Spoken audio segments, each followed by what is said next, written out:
राज्य के चुरू जिले में एक ऐसी घटना घटित हो जाती है जिसने ना ही सिर्फ राजस्थान को बल्कि पूरे देश को हिला के रख दिया है।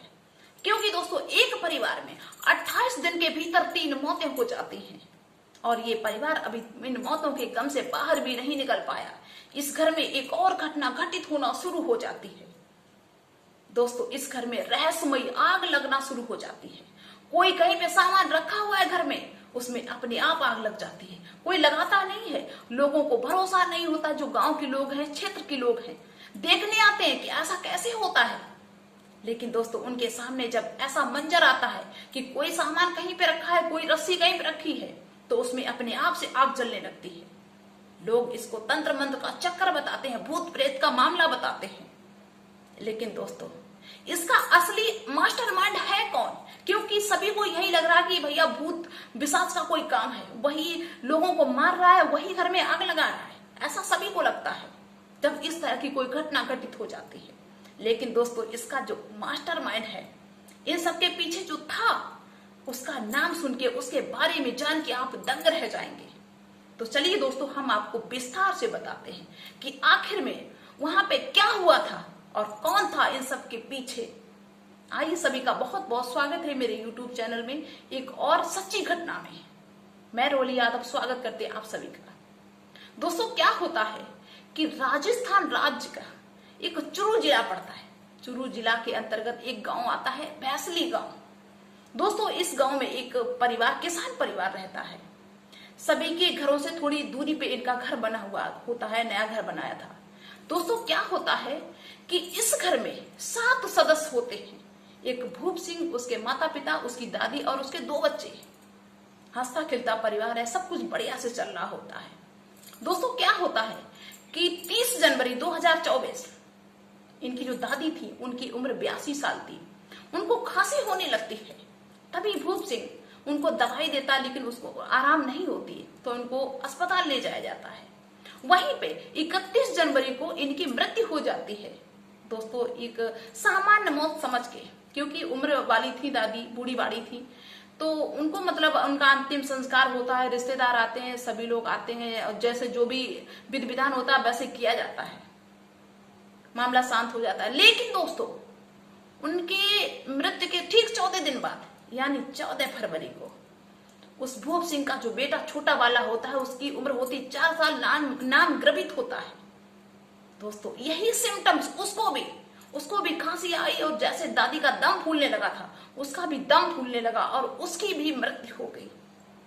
अब तो घर में दहशत का माहौल बनता चला गया कि अभी दादी की मृत्यु हुई, चलो दादी की मृत्यु हुई, कोई बात नहीं, बूढ़ी बाड़ी थी, लेकिन बेटा चला गया। अब तो घर में बहुत ही ज्यादा दुखों का पहाड़ टूट पड़ा। रिश्तेदार अभी अपने घर पे सही से जा भी नहीं पाए और दूसरी घटना घटित हो जाती है। दोस्तों क्या होता है कि हिंदू रीति रिवाज के अनुसार जिस बच्चे की उम्र 5 साल से कम होती है उसको जलाया नहीं जाता है, उसको ऐसे ही जमीन में दफना दिया जाता है। उस गर्भित को दफना दिया जाता है क्योंकि वो 4 साल का होता है। गम का माहौल है, सब परिवार के लोग रोते हैं, चिल्लाते हैं, ऐसा दोस्तों चलता रहता है। लेकिन 28 फरवरी को, मतलब ठीक 14 दिन बाद, जो भूप सिंह का बड़ा बेटा होता है अनुराग, जिसकी उम्र होती है 8 साल, उसकी भी इसी सिम्टम्स के चलते मृत्यु हो जाती है। उसको भी हल्की हल्की खांसी आती है और दम फूलने लगता है और उस दम फूलने की वजह से उसकी भी मृत्यु हो जाती है। मतलब घर के दोनों बच्चों की मौत हो जाती है। अब तो घर में ऐसा माहौल है कि आप खुद ही सोच सकते हैं कि उस घर का माहौल कैसा होगा। लोग डर रहे हैं आसपास के कि ऐसा क्यों हो रहा है। और दोस्तों तभी 2 दिन तक रिश्तेदार घर में ही थे, जा भी नहीं पाए। उस घर में 2 दिन तक पत्थर फेंके जाते हैं। लोग देखते हैं तो कोई भी नहीं मिलता है। अब तो सभी को बहुत ज्यादा डर लगने लगा। गांव में सभी लोग बहुत ज्यादा डरने लगे। दोस्तों तभी क्या होता है कि उस घर में अपने आप से आग लगना शुरू हो गई। मतलब कोई सामान कहीं पे रखा तो उसमें फटाक से आग लग जाती, कोई रस्सी कहीं पे टंगी उसमें आग लग जाती, बेड पे बिस्तर रखे हुए, रजाई रखी हुई, उनमें आग लग जाती है, जानवरों का चारा रखा हुआ है उनमें आग लग जाती है। अब लोग परेशान, किसी के समझ में ना आए कि आखिर में ये हो क्या रहा है। दोस्तों आप सभी लोग, रिश्तेदार, घर परिवार के जो भी लोग देखते हैं, कुछ लोगों को विश्वास नहीं होता हो तो वो देखने आते हैं और जब देखते हैं अपनी आंखों से तो उसके चश्मदीद गवाह बन जाते हैं कि हाँ सच में ये कोई तंत्र मंत्र का चक्कर है, ये कोई बलाय बाधा है, वही सब कर रही है, कोई भूत चुड़ैल लगा हुआ है, वही इन सबको मार रहा है, वही लोगों की जान ले रहा है। जिन इनको मार दिया है उन्हीं ने मारा होगा, भूत प्रेतों ने। इसके बाद में जो पत्थर फेंक रहे, घर में आग लग रही है, ये भूत प्रेत ही कर रहे हैं। तरह तरह के तांत्रिक आ जाते हैं। दोस्तों अभी तक पुलिस को कोई सूचना नहीं दी गई, लेकिन जब घर में आग लग जाती है, तरह तरह के तांत्रिक आते हैं, इसको रोकने की कोशिश करते हैं, लेकिन नहीं रोक पाते हैं। दोस्तों 15 दिन तक ये बराबर ऐसी आग लगती रही। बड़ा डर का माहौल, लोग पहरा देने लगे। कुछ लोग रात में पहरा देते, कुछ लोग दिन में पहरा देते। पुलिस के पास ही सूचना पहुंचती है, पुलिस मौके पे पहुंचती है, पुलिस उन तांत्रिकों को भगाती है। पुलिस अपने हिसाब से काम करना चाहती है, लेकिन लोग पुलिस से खफा हो जाते हैं। लोग पुलिस पे ही पथराव करना शुरू कर देते हैं। लोगों को लगता है कि नहीं, ये तंत्र मंत्र का चक्कर है और पुलिस ठीक से काम नहीं करने देती है। लोग कहते हैं कि पुलिस का काम नहीं, पुलिस में कुछ नहीं कर पाएगी इसमें, क्योंकि ये भूत बाधाओं का काम है। दोस्तों क्या होता है कि पुलिस सोचती है कि भाई ये तंत्र मंत्र का चक्कर तो नहीं है, पुलिस तंत्र मंत्र के चक्कर को नहीं मानती। लेकिन पुलिस को ये लगता है कि आखिर में ये कर कौन रहा है, इसका पता कैसे लगाया जाए।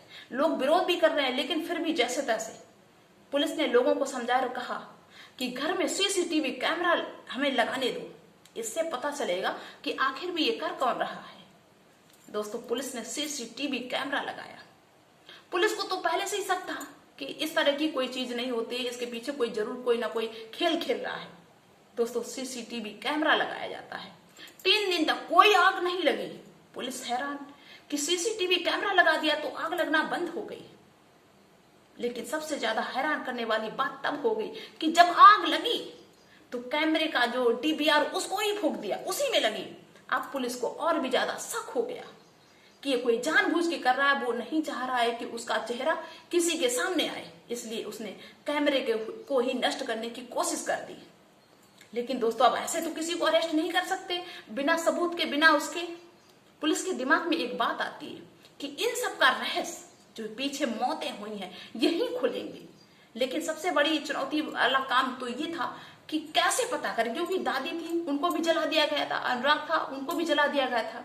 लेकिन तभी पुलिस के दिमाग में ये बात आती है कि जो गर्भित था उनका छोटा बेटा, उसको दफनाया गया था, अगर उसकी लाश मिल जाए तो जरूर पता चल जाएगा कि इन सब के पीछे आखिर में है कौन। अब ऐसे उस लाश को भी नहीं निकाला जा सकता है बिना आदेश के। दोस्तों चुरू पुलिस डीएम के पास पहुंचती है और डीएम को सारी बात बताती है। डीएम आदेश करते हैं कि ठीक है। दोस्तों पुलिस उस लाश को बाहर निकलवाती है, उस लाश का पोस्टमार्टम करने के लिए भेजती है और बिस्रा को फॉरेंसिक लैब के लिए भेजा जाता है। लेकिन दोस्तों जब उसकी रिपोर्ट आती है तो सबको हैरान कर देती है, सब दंग रह जाते हैं, क्योंकि वो एक नेचुरल डेथ नहीं थी। वो अचानक से नहीं कि ऐसे ही कोई दिक्कत हो गई खत्म हो गए, बल्कि उसको जहर दिया गया था, पॉइजन था उसके शरीर में। अब सबसे बड़ी बात तो ये हो गई कि जो लक्षण गर्भित के थे वही बाकी जो दादी और अनुराग उन सबके भी लक्षण वही थे। इसका मतलब सीधा साफ निकलता है कि सभी की मृत्यु एक ही तरीके से हुई है, मतलब सभी को एक विशेष तरीके का पॉइजन दिया गया है।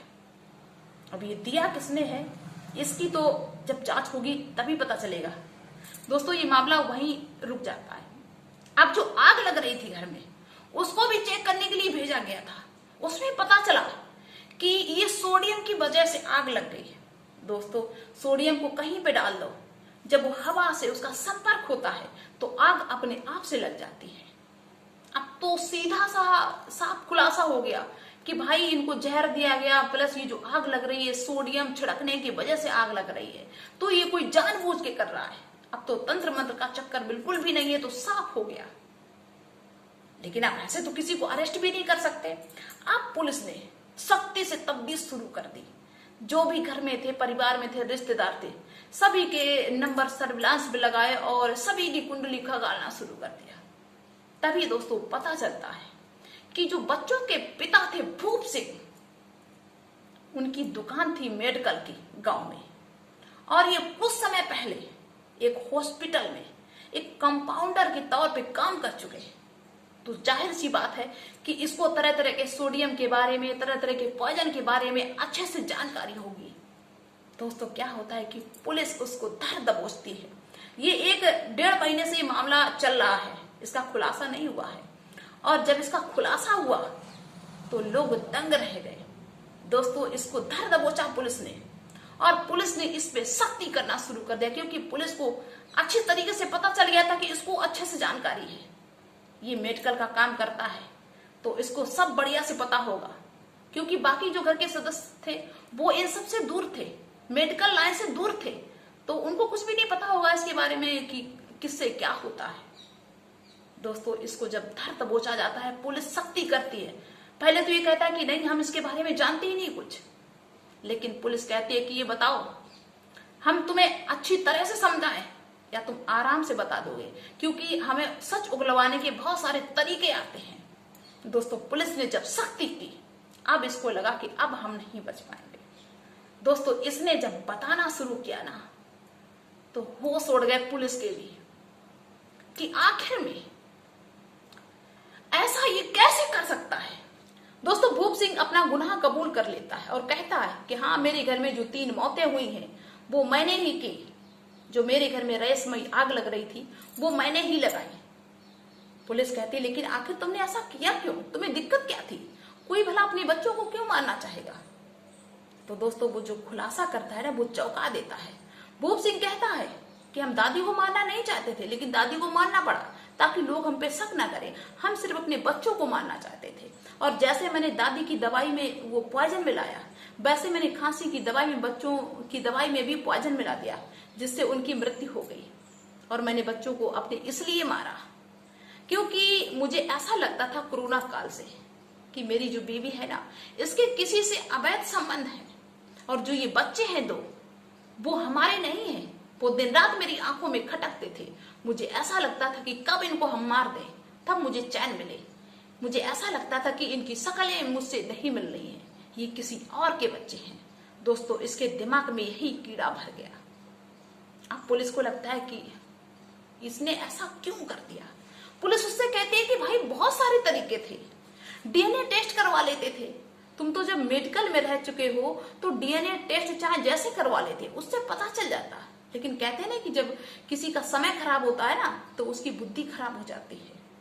दोस्तों इसने अपने परिवार को खत्म कर दिया, ये अपनी बीवी को भी खत्म करना चाहता था। इसने कहा कि मैंने बीवी की दवाई में भी जहर मिलाया, लेकिन उसने दवाई नहीं पी, इसलिए वो बच गई। हमारा दिमाग सनका हुआ था बहुत दिन से, हम बहुत दिन से प्रयास कर रहे थे कि इनको मार दे, लेकिन मौका नहीं मिला। दोस्तों वहां के एसपी ने कल प्रेस कॉन्फ्रेंस में ये इस बात का खुलासा किया कि भूप सिंह ने अपने बच्चों को और अपनी दादी को मौत के घाट उतार दिया। दोस्तों किस पे भरोसा करें। आज का समय ऐसा है कि ये नहीं समझ में आ रहा कि किस पे भरोसा करें। हम सोचते कुछ और हैं, कोई घटना हो जाती तो हम सोचते हैं कि यार ऐसा क्यों किया, किसने किया। लेकिन जब कोई घर का निकलता है तो बड़ा दुख होता है कि यार किस हद तक लोग गिरेंगे, कहां तक गिरेंगे, क्या क्या करेंगे। दोस्तों सभी से हम एक बात कहना चाहते हैं कि कुछ भी करने से पहले 100 बार सोच लिया करो कि जो आप करने जा रहे हो वो सही है या गलत है। क्योंकि जो कातिल होता है ना, वो कितना भी शातिर हो, कितना भी चालाक हो, लेकिन उससे कोई ना कोई सबूत जरूर छूट जाता है जो उसको जेल की सलाखों तक पहुंचाने का काम करता है, पहुंचा के ही दम लेता है। फिलहाल तो कोई ऐसा काम मत किया करो जो जघन्य अपराध का रूप ले ले, गलत काम। तो भाई कोई भी गलत काम मत करो, क्योंकि इस संसार में ना कुछ लेके आए हो और ना ही कुछ यहां से लेके जाओगे। क्या है, जो भी है सब यहीं पे पड़ा रह जाएगा। क्यों इतने गलत काम करते हो, क्यों अपने सर पे पापों की गठरी लाद रहे हो। अच्छे काम करो, अगले जन्म के लिए कुछ अच्छा कर लो भाई। ये मनुष्य का जन्म ही ऐसा है जिसमें तुम अच्छा कर सकते हो, बाकी जो और जन्म है ना, वो सिर्फ भोगने के लिए ही आते हैं और कुछ नहीं है। तो चलिए दोस्तों, मिलते हैं आपको फिर नेक्स्ट डे कोई ऐसी सच्ची घटना के साथ में। तो सभी लोग अपना ख्याल रखना और मिलते हैं सभी से फिर नेक्स्ट वीडियो में। तब तक के लिए बाय सभी को।